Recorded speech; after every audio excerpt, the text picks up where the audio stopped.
এই জগতের সমস্ত জীব সেই ভাগবত আহরণ করার সঙ্গে সঙ্গেই সমস্ত যে হা গোবিন্দ বলে ওই ভব নদী পার হয়ে যাবে একমাত্র ভাগবতীয় কথা শ্রবণ করে, ওই হরিনাম সংকীর্তন করতে করতে। তুই ভাগবত রচনা কর।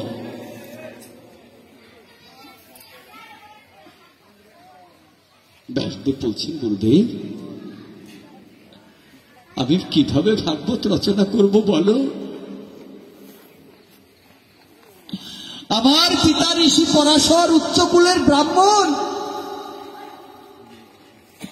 কিন্তু আমার মা তো নিচু কুলের।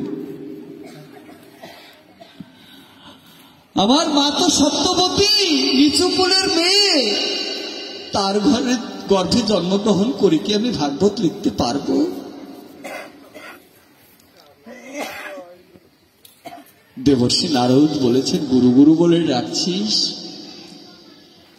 একবার গুরুকে মন থেকে স্মরণ কর, দেখবি তুই সমস্ত দ্বিধা বিভক্তি ভুলে ওই ভাগবতকে হৃদয় ধারণ করে এই ভাগবত জগতের মাঝে বিলিয়ে দিতে পারবি। একবার গুরুকে স্মরণ কর, শ্রদ্ধা করে যদি গুরুকে স্মরণ করতে পারিস, তাহলে সেই গুরুর থেকে তুই কৃপা বর্ষিত হয়ে যাবি। মানব কুলে জন্ম দিয়ে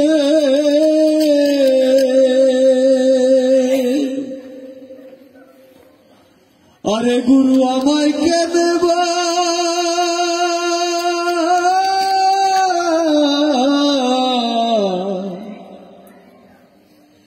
পাঠালে,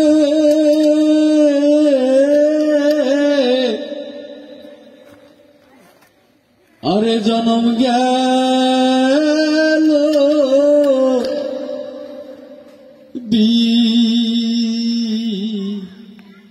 ফলে।